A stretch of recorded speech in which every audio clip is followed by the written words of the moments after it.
How's it going, Los Angeles? It's Monique LeRae, and this is the Startup with Monique LeRae on a beautiful sunny Sunday afternoon. How are you? How's your summer going? Guys, I'm so excited to be with you. I have two dynamic entrepreneurs. Some serial entrepreneurs will be here today. And I want to just give you guys a quick update before I bring people on the show. We're actually getting ready to go to Europe tomorrow for the Pandemic Project Documentaries Part 2, which is the pandemic film. So I made this little pillow for the Pandemic Project. As you guys know, this is the American version where we tackled 20 cities around America last year. And now this year, we're headed to our fifth 5 through 11 countries, and that's going to be in Europe. So we've already done 4 this year, and so we're going to head to London, Amsterdam, Valencia, Spain, Ibiza, and Paris, if they'll let us in, and Warsaw, Poland on our way back. So that's where we're headed. If I can squeeze in Italy, I will. It's a fast and furious trip. We're only going for a week, 8 days. And if you have a pandemic story, if you've got an entrepreneurial story, your survival story, an everyday humanitarian story, that's all we're doing. We're not touching any of the politics. We believe this is a human interest story.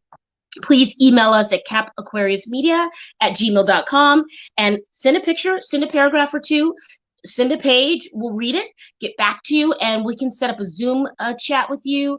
And if we're in your area in Europe, we'll try to meet up with you at a coffee shop or somewhere safe and masked up. All right. So without further ado, you guys, I have an amazing entrepreneur on today, and I hope I don't butcher your last name, Vaughn. Vaughn Reyes is Perfect. here? Perfect. Okay, good. I was practicing. I'm not even going to lie. Welcome to the startup. How are you today? Actually awesome. Really good. Thank you. Nice. Thank you so much for carving out. Huh? Yeah. I'm reading your bio, and thank you for carving out time to be with us and kind of share the news about one of your new projects. But why don't we just start from the top, and why don't you just tell the listeners and viewers who you are and what you do? So again, my name is Vaughn Reese. What I do is kind of a loaded story. I do a lot of different things. I have this disease called entrepreneurship that doesn't quit, and so there's a lot of that going around.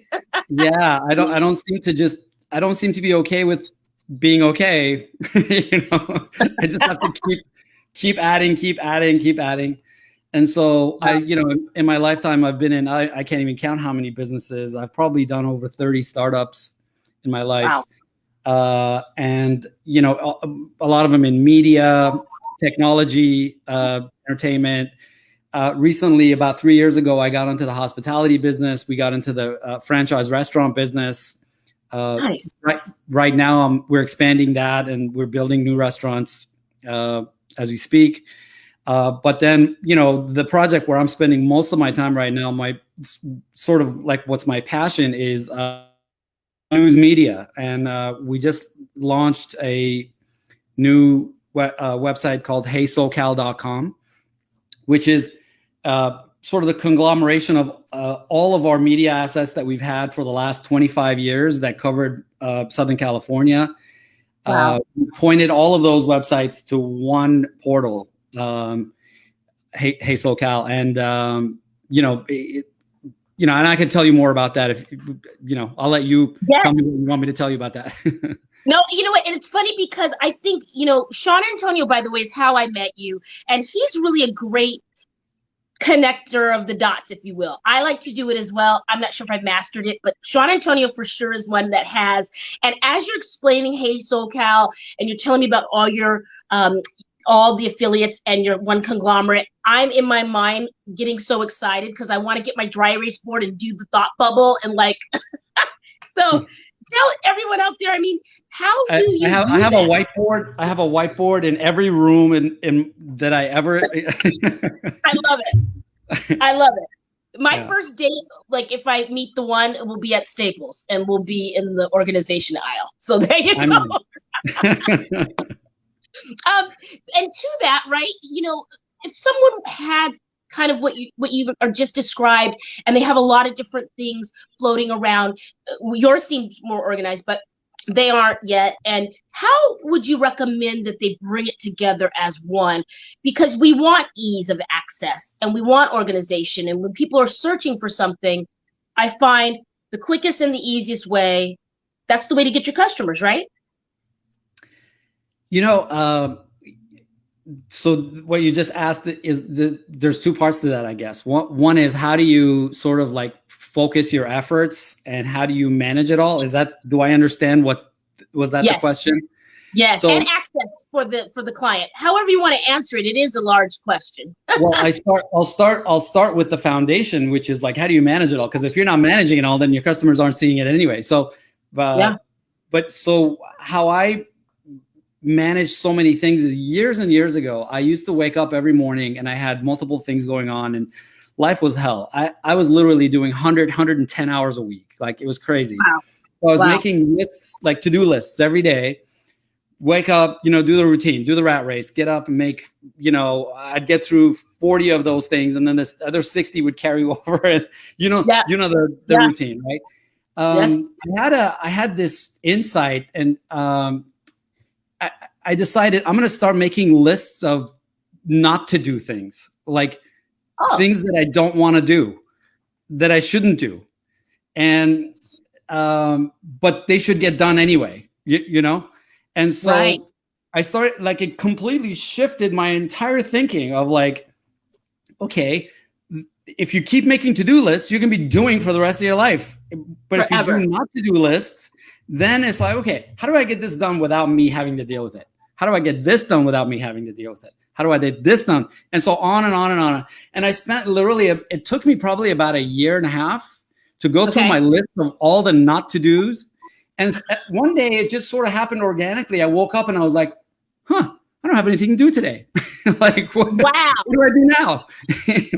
Wow. What a liberating feeling too. But also, if you are a serial entrepreneur, you have the disease of entrepreneurship, that's also a nightmare because you don't know what to do with yourself. But I think, that's the thing, right? So then I'm like, okay, I got to launch a new company, or I got to go, build schools in West Africa, or I got to go do, this documentary, or whatever it is, Yeah. But what's awesome about that is that when you get through all of your not to do's, it sort of creates a whole new way of thinking and a whole new way of functioning, and a new way to organize yourself and your team and your organization all together, like just setting up systems and like redundancies and like autopilot, right?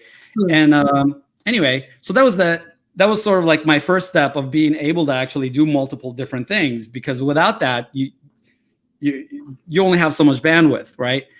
Yeah. So and then in terms of like, you asked, how do you bring your customers to how do you focus your customers on what you're doing? Well, I'm not trying to get my restaurant customers to go. I mean, if they did, it'd be awesome. If I could get all my restaurant customers to also go check out heysocal.com, that would be great, and vice versa. I mean, but I don't. But it's not a. But you segment. You manage these by segment, right? Like, and so I have a team. We have teams that manage this, and that's what they do. Period. Right? And they're empowered, and they're awesome, and they're doing their thing. And you have another team that's doing this. And then you have your sort of like your overall, your umbrella structure, right? And that umbrella structure is really important. And our job on the umbrella is just to empower people, period. So I don't know. Did I answer your question? That was a lot. You actually did. Well, you did, because if you're not organized and the infrastructure isn't there, when you go to get customers, it's going to be a mess. And I think that that's a really important thing that I don't speak on enough. And I think that, I say keep it lean in the beginning, but when you can build out and delegate to a team, even if it's a team of one, but it's not you, and you can delegate out, that'll give you more bandwidth to get things done. But I think the golden ticket in all of it that you just shared, Vaughn, was the not to do list. Holy smoke. I think that's going to change my life. And I hope the listeners and viewers will take from that, because, time is an asset that we just, no one has enough of and can't get it back, right? So figuring out what's important, I think is really, really Yeah, beautiful. and you know, it's easier said than done. You in the beginning, you have to do. You know, you don't have. When I started out, it was me, myself, and I running the business. Period. Like that's why I was doing 110 hours a week. But you know, you got to be in that mindset. It's not like, oh, I'm going to start making not to do lists, and boom, I'm not doing. You know, no, it's okay. You got to start thinking that way and start moving that way. There's stuff to do to get to not to do. You know. Yeah, so, that's good. It's an autopilot kind of mentality. Like you want to get your business up and running and it be on autopilot. And it sounds like you mentioned philanthropy and humanity. Go build a school or a food co-op or something. So why don't you share with us a little bit about your humanitarian work and how you've been able to find time for that? Well, you know, how I found time for that again goes back to that original. I made time, and you know, if you look at my Facebook page, I have a. Have you ever heard of George Bernard Shaw? I think so. Yes. Okay, so George Bernard Shaw has this little. It's like a paragraph, and it's called "A Splendid Torch," and it describes, you know, what his purpose is. And I've taken that as sort of like the constitution for my life. Like my purpose for life is not to be here and make money, not to be here and buy a boat, buy a bigger car, buy a bigger house, whatever. My purpose for being here is to do good for humanity. Like, I don't know, it sounds kind of like, that sounded hokey just when I said it, but I mean it. Well, we got to get past that, Vaughn, because I mean it. Yeah, we need it though. Yeah, so like I really am, like my life I want my life to be known for more than, oh, he built a great business and made a lot of money. Right. A lot of people did that.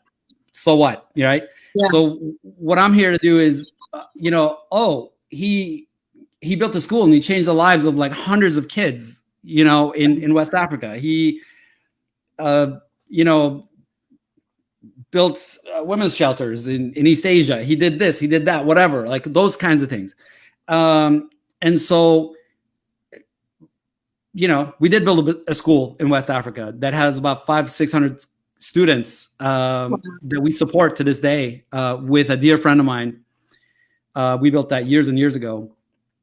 Wow. And I don't participate as much anymore, but I still contribute and I still stay, you know, on top. But the key again is like to build these things, like to help build a school or a shelter or whatever. But then, you know, build that and then make sure it's sustainable and that it's you know, capable of supporting itself and continuing to move forward. So, anyway, so I look for opportunities like that, and I've been fortunate to work with like true superheroes on this planet, people who do these kind of things, and then be able to collaborate with them. If someone wanted to get into that space of humanitarian work and they wanted to shift from, you know, being a business mogul all day, what little nuggets of advice would you give, and how could they get involved with what you're doing? I would say do what you can. Everybody thinks, you know, I tell people, oh, I did this and this and this, and they're like, oh, I wish I can't, you know, and people think they don't have time or they don't have the resources. Dude, if you just $20 a month, find an organization that you believe in, that you feel really excited about, that's doing the kind of work you want to do. Yes. Give them $20 a month. Give them $200 a month. Give them $2,000 a month if you can afford whatever it is, you know. And then as far as time, there literally is no shortage of things you can get involved in if you're interested and you start looking, you know. And I'm not advocating for one thing or another, but I'll say today I would say find an organization that's working on voting rights and maybe work with them. You know. Hey, you know what? My grandmother grew up in the South, and I support that message for sure. So, yeah, go ahead. No, I was going to say that's another reason why I got into news media. That's my number one passion in life. Like, if you're going to say, like, what's your passion? It's news media. It's tell us about that. Tell us more about that. Well, you know, I feel like the more informed we are, the more impact we're going to be able to have on the planet in a positive way. Of course, the flip side of that is the more misinformed you are, the more damage you can do to the planet in terms of like, I mean, I don't, you know, I won't name outlets, but because we're not going to get political, right? But there's certain outlets you can listen to that literally will take you to the dark side, you know? You know, and information is so powerful and we are in the information age. And I think it's an asset we have to be careful with. We have to be careful what we're absorbing and what we're regurgitating. And it's subconscious, right? I mean, it's while we're sleeping, it's just happening. And, you know, you might leave your phone on or your TV or whatever running, and it just gets in there, and we got to fact check, you know? For sure. And you know, I've been dedicated to that. That's why I founded my original company 25 years ago, Beacon Media. We've done stories where the FBI got involved and the mayor of that city went to jail. We've done stories where, you know, large corporations, we discovered they were dumping stuff in the LA River, and we actually went and investigated and took photos, and they got fined millions of dollars and had to clean that up. You know, we've done these kinds of stories throughout our history. We've had a very rich and robust history of investigative journalism, and you know, and so we've brought all of that. You know, the thing you asked me what was going on with we had 26 or 27 community newspapers in Southern California. And we had 27 little websites for each one of them in each one of these communities. And it was very diffused. You weren't able to get, last year we decided to take this opportunity while we're sort of like in limbo during COVID and trying to figure out how to survive that. You know, we decided, you know what, let's take this opportunity and actually reinvent ourselves. Nice. How do we get all of this? How do we like bring real momentum and power behind all of this news and information and, you know, content that we have, and focus that in such a way that we can reach larger audiences and so that was the whole conversation. So we took all of those 25 websites. This is a unique thing. It's a, you know, the key in the holy grail that everybody's looking for is hyperlocal access, hyperlocal news, and hyperlocal access to your readership or to your audience. And we've had that for 25 years. We've had that hyperlocal. Okay. But now we have that hyperlocal, but taking advantage of the width of how many hyperlocal we have, you know? And so we brought all that under one portal at heysocal.com, and it's an awesome thing. Our readership is just going through the roof. Before we launched, we didn't even launch. We just took it live for about a month or two before, and the month, that was May. We launched on June 1st or June 7th, sorry. During May, we had 73,000 unique visitors. Wow. Just because it was there. That we hadn't even driving it, no one had even heard of heysocal.com yet, but just the fact that we put it up there and we put the news on there and we were doing a little bit of SEO on it. Oh, you're right. Okay. We had 73,000 people just came to visit just because, you know. It's a cool name. It's a cool, catchy. You know, what other outlets of those 27 that you had would we know? Were there some names before that we would have known? They're all small community newspapers like Pasadena Independent, Arcadia Weekly, the Burbank Independent. You know, scattered. I won't name all 28 of them, but okay. Did you have the penny saver in there? No. I missed the penny saver. Yeah. Okay. That ages me. Knowing what that is ages me. Okay, well, me too. You look great for our age. Thank you. You're welcome. No, this sounds like the sweet spot for you. And as entrepreneurs, serial entrepreneurs, as you say, there's a few projects that I find I'm a little more excited about than others, right? And then sometimes other ones kind of pick up speed out of nowhere because someone asked you for something and it fits right under that idea or concept. What do you find is important for the young entrepreneurs out there when delegating their time and energy to certain projects? Like, how did you know you're really on to something, your first brand, you know? Like, how did you Quantify. Yeah. So I I did a lot of different things. I started my first business when I was in high school, believe it or not. I believe it. The longest job I've ever had was 5 months in my life. And that's not counting Pepe's Pizza during junior high and high school, where I worked for like 4 years. They've got good pizza. after high school, the longest job I had was 5 months. And it was, different things. I've done so many different things, and that's part of me being like complete like business and work career ADD. Yep. Oh, let's do this. This sounds fun. Let's do this. This sounds fun. And you jump around. And then one of those things that I did was I had a design firm. I was a graphic artist for a while. And so how I would go after clients was I would reply to ads on, wanted ads for people who were doing that. And then I would tell them, I don't want to work for you, but I'll do freelance for you for a minute until you fill the position. And then what would end up happening is usually they'd just stay with me because I did a good job. So that's smart, Vaughn. One of those clients, thank you. One of those clients was a newspaper. And he was a young guy who had just bought this. His father had given him some money. He bought this little community newspaper, and he was having a really hard time. He didn't know how to operate this business. And he was just spiraling. Like, he was losing business. He was just spiraling. So I started just sort of like coaching him, just, hey, why don't you do this? Why don't you do that? So he asked me to get more involved and help him. So I helped him quadruple his business in like 6 months by just building a sales department. Wow. Novel idea.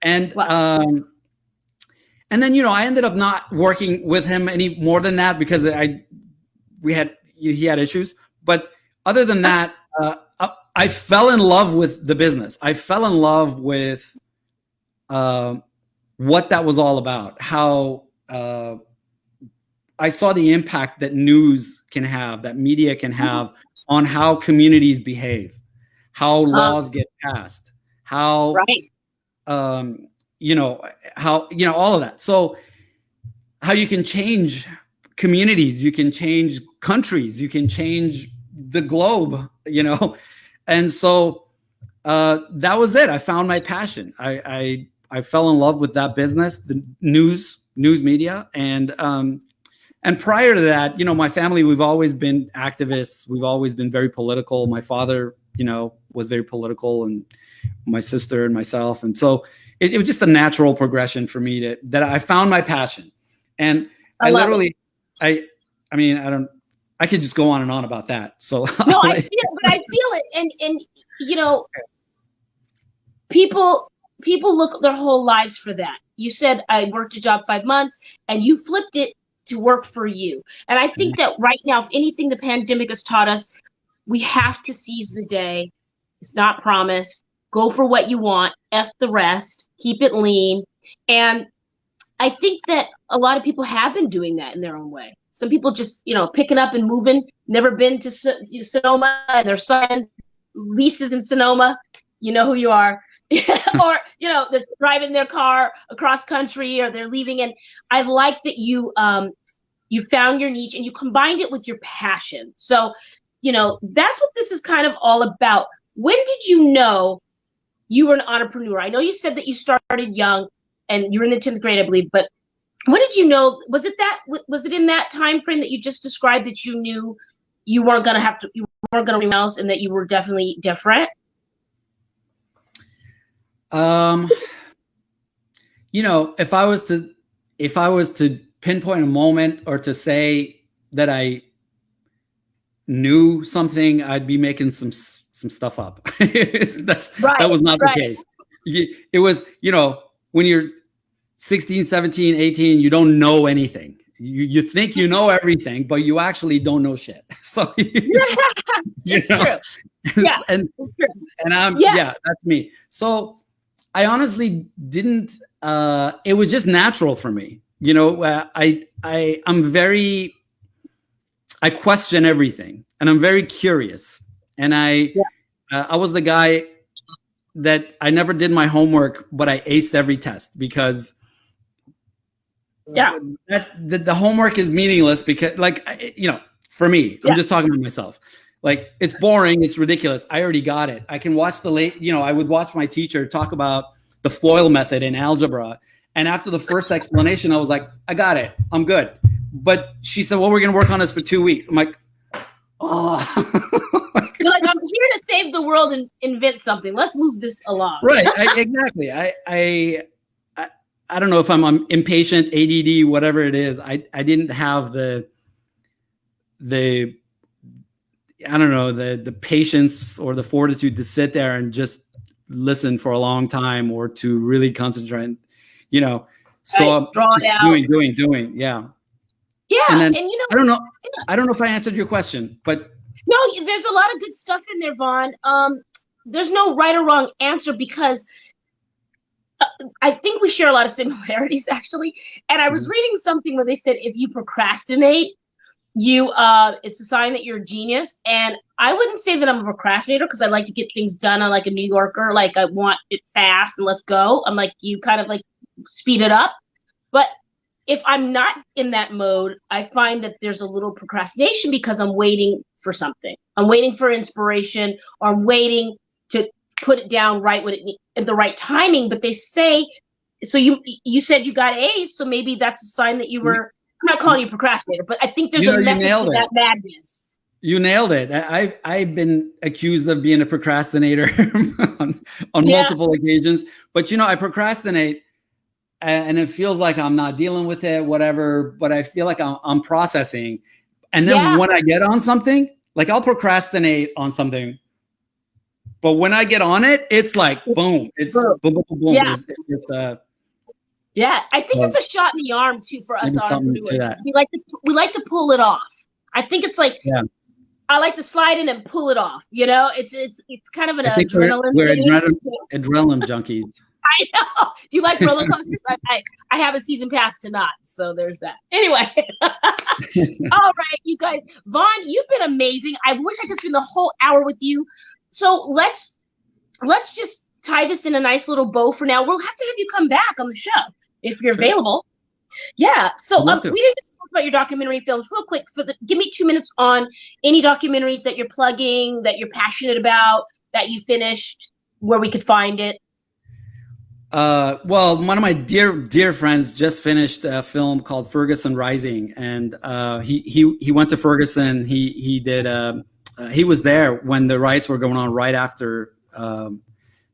This is years ago, when sort of like it was fresh in everyone's mind, and it was sort of the beginning of these conversations, and or the more recent iteration of these conversations. And so he just was at Sundance, and he won a bunch of awards with that film. So if you're going to check out any film, go check out Ferguson Rising.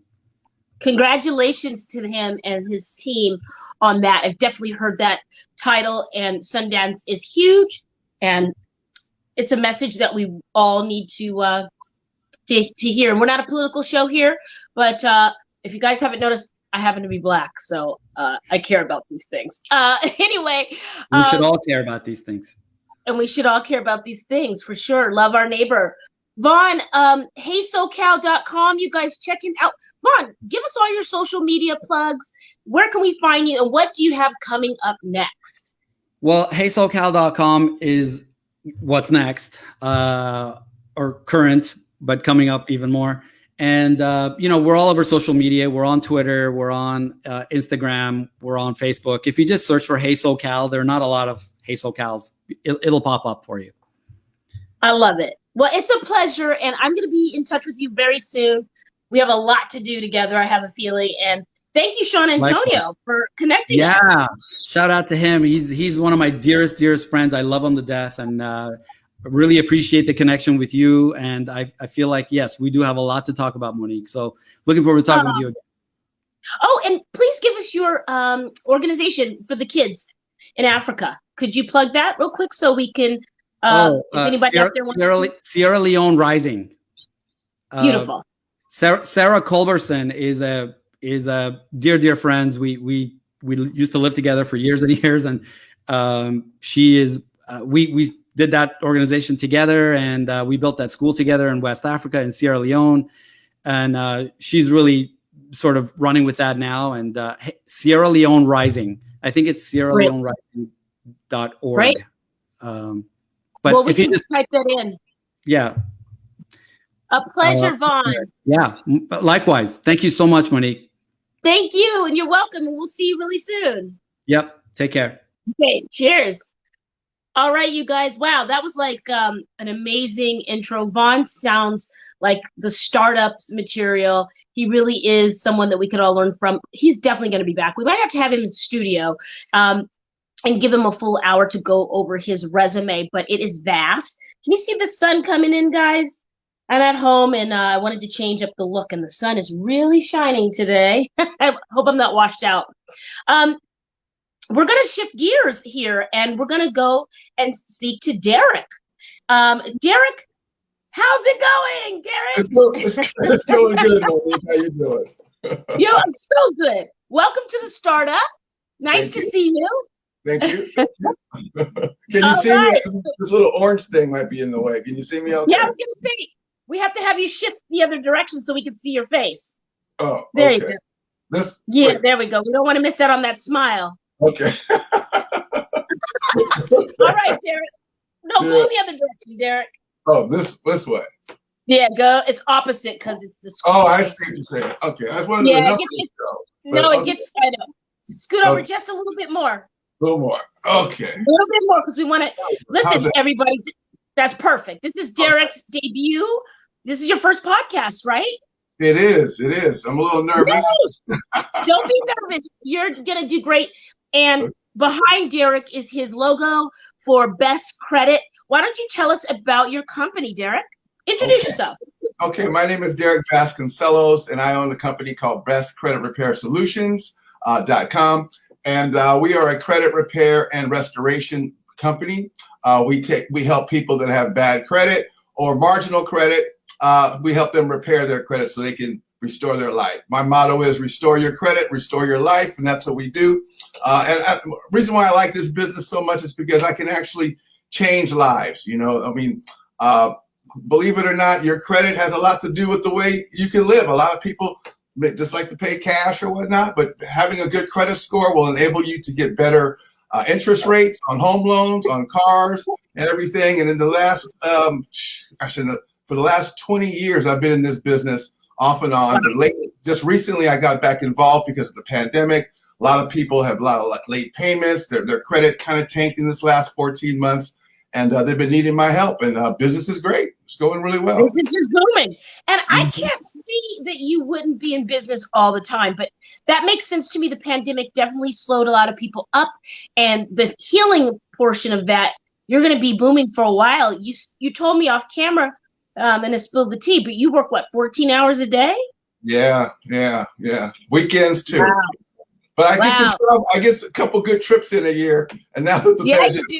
I follow Derek on his social media platforms, you guys, and he and his lady, Jackie O, they need their own show because they are just, I can tell that when they go and they just live to the fullest, and they're so kind to share their posts with us. Yeah. So Derek, tell me your background as far as how you got into this business. I know that you also have a fun gig. You're a DJ locally as well. Yes, I am. Well, initially I got into this business many years ago because I screwed up my own credit. Okay. And probably I've messed my own credit up 2 or 3 times in the course of my lifetime. Okay. When I was in my 20s and early 30s, it was really pretty bad. And I didn't really know, I didn't know what to do. So I researched on how to repair credit online. I just learned everything on my own. I didn't go to a professional like my company because I didn't have the money to do it at the time either. And I just learned about the Federal Credit Reporting Act and all the laws that are in place to protect consumers. And by law, you can dispute anything that's on your credit report. And by law, the credit reporting agency has to investigate and verify and validate that debt or whatever it is you're disputing within 30 days. And if they can't do it within 30 days, it automatically has to come off your report. And so that's a big part of how this business works, because if they can't prove it, they must remove it. I love that. You guys, we brought Derek on here for a reason. We know you want to keep it a hot boy and a hot girl summer, so you got to have that credit. We know that you will have those stimulus checks coming, and you want to make sure that you can pay these bills, and you need to prioritize. So that's why Derek's here, because you want to roll into 2022 with beautiful credit. And, you know, we want to put this pandemic behind us in all ways, and right. Financially as well. So, Derek, let me ask you a few, you know, credit rumors that are swirling, and then we'll do a little rapid fire. You tell me if it's true or false. And then Derek has a beautiful offer for my listeners and viewers today, and he'll get into that. I love your story and how you started, by the way. This is called The Startup, and a lot of people do start their business from something that they needed or to answer a question. And it sounded like you came from a pure place of you wanted to just help yourself, and then you were able to help others. So I think that's a great startup story. Yeah. All right. Here's one of the credit rumors that we're hearing out there. Okay. Now let me get my words right, because I want to word it right. Is it true, Derek, that you can backdate a credit letter and you can actually get it removed from your credit? You can, but it's illegal. I wouldn't recommend doing anything that's not legal, you know. In fact, a lot of companies out there, you might see advertisements on Facebook, for the matter, or radio or TV, where they talk about doing credit sweeps, okay, where they can remove any and everything off of your credit report, just like that. And it can be done, but that involves lying and also making a false police report saying that there was identity theft involved, okay? Because if there's any kind of identity theft, you can basically dispute everything on your credit report, and it has to automatically come off. So I don't know how I kind of segued into that part, but basically the answer to your question is backdating anything. That's not the way. Got it.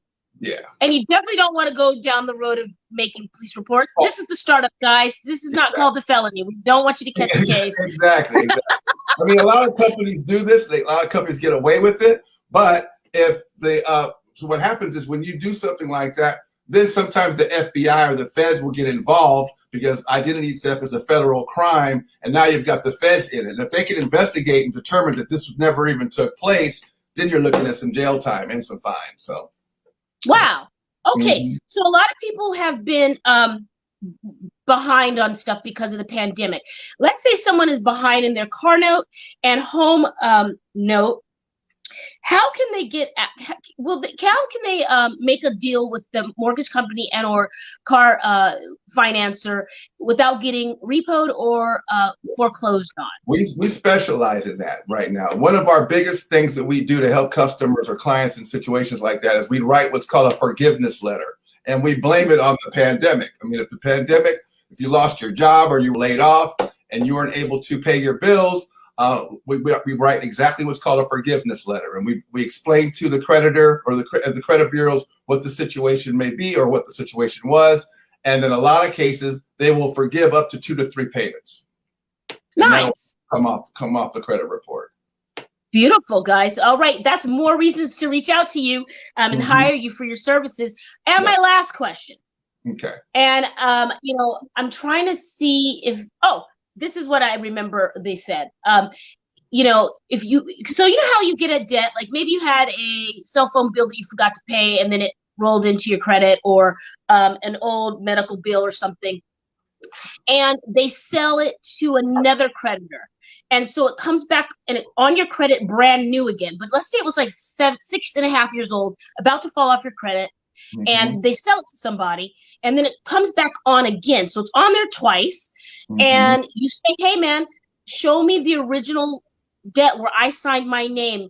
Can you deny that you're in debt with the new company and get the debt off? Exactly. Yeah. See, with our process, it's not an overnight thing. It usually takes 4 to 6 months, depending on the severity of a person's credit report. But we go through first. What we do first is we send out a verification letter. Okay. You need to. How did this debt come about? You need to verify it and provide us with proof, okay? If they cannot do that within 30 days, it has to come off, okay? Now, if they come back with saying, yes, we did validate this debt, then I send off my round 2 letter. My round 2 letter is a method of validation. How was this validated? Send me the paperwork, show me signatures and whatnot. If they can't do that within 30 days, it automatically has to come off. Okay. A lot of debts become what are called charge-offs. Say you haven't paid your credit card bill for 6 months, and the credit card company pretty much looks like, they're not ever going to pay. So they charge off the debt so it comes off their books, because as long as that debt is still alive on their books, they're paying taxes and interest on that. Okay. So what they do is they charge it off, sell it off to a collection agency. Once they've done that, then that particular debt with the original creditor shouldn't be on there anymore. So I can dispute that, and then that should come off automatically. Now with the new creditor, say it's medical bills, they will have to provide proof, but they can't. But when how can I just say this? When a debt is sold off to a collection agency, say for a medical bill, they can only have so much information. If they have more information, like if it was for an operation or more specific detail, they're not supposed to have that information. That's a violation of the law, and then they'll automatically have to come off as well. So basically, we're just disputing these particular items with whoever the creditor or collection agency is at that particular time. So you guys, you sound like you know what you're doing, but you know what else, Derek? You sound passionate and you're smiling about creditors. Like, you're a crazy man, and I love it. Because it's the little guy and Goliath, Davy and Goliath. We're taking on these big corporations, and they're at the mercy of the laws that were created to protect the consumer. So I like it. Yeah. And I think that you have some success stories. Is there a story that really just jazzes you up, that you help somebody pull themselves up and they were able to afford something or do something that they wanted to do, that you could share with us? Yeah, bankruptcies. Those are the ones that stay on your credit for 7 to 10 years. Okay. And even if you do a debt renegotiation with the creditor, sometimes like during like 2008, 2009, when we had the big recession, a lot of loans went into default. And in a lot of cases, they put the loan to the back end of the loan. Okay, how much ever they were in arrears, they put that on the back end. But then in some cases, it would still show late or derogatory on the credit report.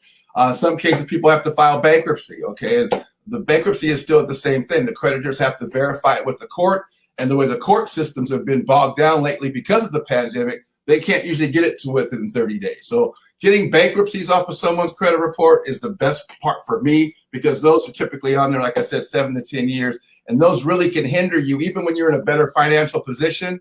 Currently, it can still hinder you from purchasing a car, buying a house, and so on. So bankruptcies I like to do those. Yeah.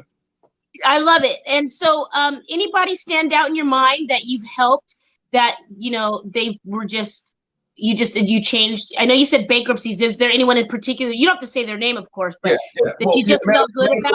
Medical bills too. I mean, for example, I have a client right now that unfortunately she didn't have any health insurance. She had to go to the hospital, and I don't know if you know how much it costs to stay in a hospital overnight. And if you're there for a couple of weeks, it can be $50,000, $100,000, and so on. And so that's more than the Hampton Inn. So that's expensive. Exactly. And so I helped her just recently get all of her medical bills off of her credit report. She had a horrible credit score. I won't mention her name, but it was like 450. Okay. And once you said 450? 450. Wow. Almost getting close to 500. But as soon as those medical bills came off, her credit score was 0, because she never had any credit cards. She never had any revolving credit or whatnot. So that brings me to something else that we do. We also help clients build credit. People that have 0 credit, even young people that are in school or whatnot, we have credit building programs where we can take them from a 0 credit score to 700 in 6 months or less, or with different programs that I have. Yeah. All right. Well, you're the guy to call for sure. So why don't you tell everybody, my viewers and listeners, guys, listen up. Even if you have a 700, there is a such thing as an 8. Exactly. So we're always doing better. You can get those frequent flyer, offers and credit cards to travel. And I'm sure him and Jackie O do that. And you get, refinance the house and, live better and help someone start a business, or you start a business. So, Derek has an offer for our viewers and listeners. Now, how long is this offer going to be for, Derek? Are we going to do this until Christmas, or What are we doing this, Joe? We'll do this till the end of the year. Anybody that gives us a call at 1-800-460-5940, or you can go directly to our website, www.bestcreditrepair.solutions.com. We'll give you what's called a free consultation and credit analysis. That's normally a $79 value. And I will take some time with you, spend 30 minutes with you on the phone. We'll pull your credit report. I'll go over it thoroughly. I'll create a whole report and analysis. I'll send that to the client, and then we'll figure out a plan of action. If they want to go forward, they can.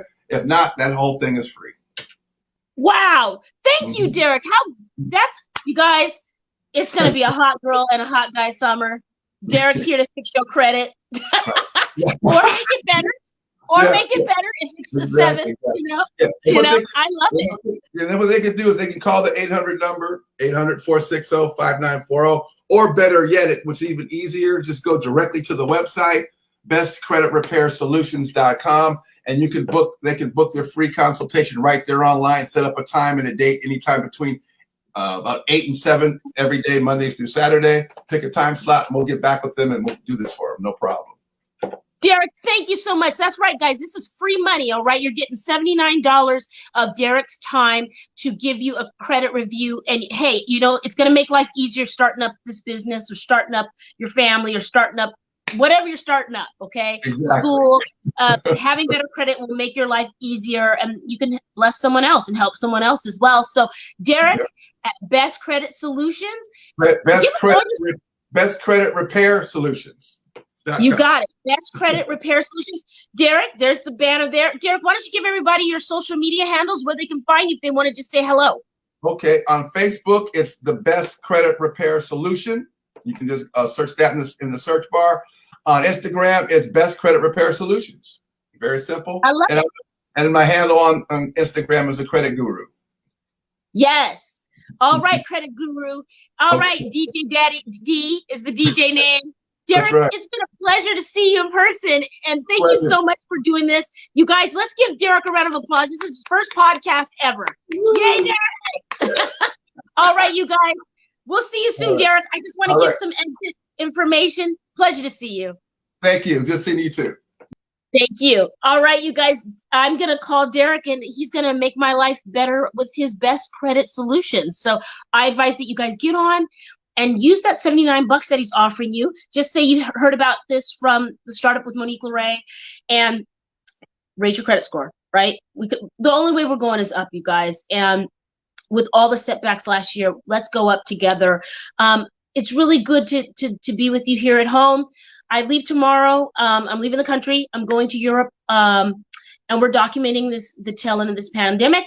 I started off with my pillow from the first movie, the Pandemic Project documentary, which we won in Toronto for Best Trailer. And we're at the tail end of our editing for this film. So shout out to everybody that was included in the American version. I know that there's a resurgence with the Delta variant. Please, be well and be good to each other. And whether it's affected you or not, or you believe in it or not, it's affecting people. I'm out here, I'm doing the road work to show you entrepreneurs that are, being affected and everyday people. So shout out to everybody in healthcare and everybody just trying to make it. We hear you, we see you. Thank you for sharing your stories. So I'm headed to Europe. If you know anyone in Europe, and London, Amsterdam, Ibiza, Valencia, Paris, or Warsaw, Poland, and they have a story and they want to meet up with me outside in a coffee shop and talk about their pandemic story, email me at capaquariusmedia@gmail.com. I will see you next Sunday from Europe, and you guys be well, be good to each other. And I ask you this every week. Oh, please watch the trailer on YouTube, the Pandemic Project documentary. Give it a like, okay, guys? And what will you start up today? Be good to each other, and I'll see you guys in Europe next week. Bye.